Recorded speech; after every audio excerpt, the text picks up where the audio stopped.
பக்கை பற்றி தானே கேட்குறீங்க. பக்கு அது உலகத்தில்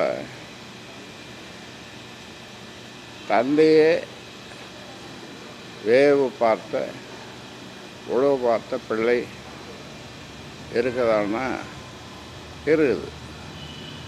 அது என்ன வேவு பார்த்துருக்காங்க. அந்த மாதிரி இது சம்பந்தமாக காவல்துறையிடம்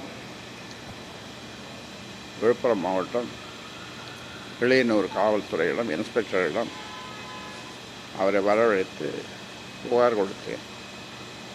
அதே போன்று சைபர் கிரைம் அந்த துறையிடமும் புகார் கொடுத்துருக்கிறேன். அந்த சிப்ஸு மோடம் அதெல்லாம் கூட காவல்துறையிடம் ஒப்படைத்திருக்கிறோம்.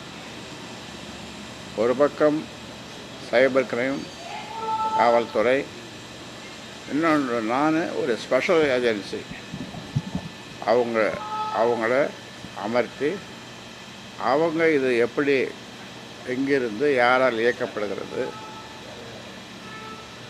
என்று அதையும் செய்திருக்கிறோம். அவர்களும் விரைவில் அது சம்பந்தமாக எனக்கு அறிக்கை கொடுப்பார்கள்.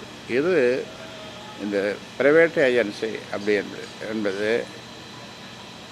காவல்துறைக்கும் சைபர் கிரைமுக்கும் உதவுவதற்காகத்தான். அது உதவியாக இருக்குமே தவிர வேறு ஒன்றும் இருக்காது. அதனால்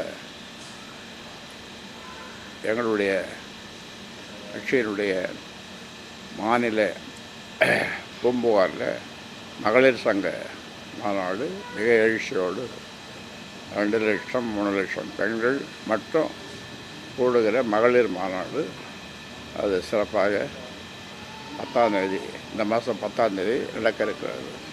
செயல் தலைவர் மீது தான் நம்ம குற்றச்சாட்டு தெரிவிக்கிறது எந்த அடிப்படையில் சார் இருக்கும்? விசாரணை நடந்துகிட்டு இருக்கு. இது வேறு யாரும் நீ ஏதாவது வச்சுருப்பியா? நீயும் வைக்கல.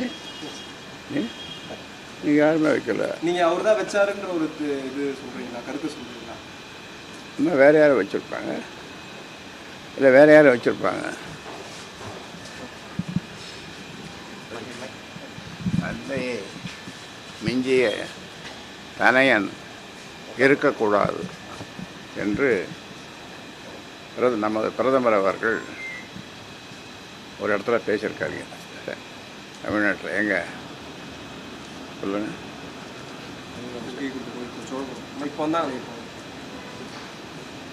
எங்கே சொல்லுங்க. ராஜேந்திர சோழன் கங்கை கொண்ட சோழபுரத்தில் என்ன சொல்லியிருக்காரு? தந்தையை மிஞ்சிய தனையன் இருக்கக்கூடாது சொன்னது நம்முடைய பிரதமர்.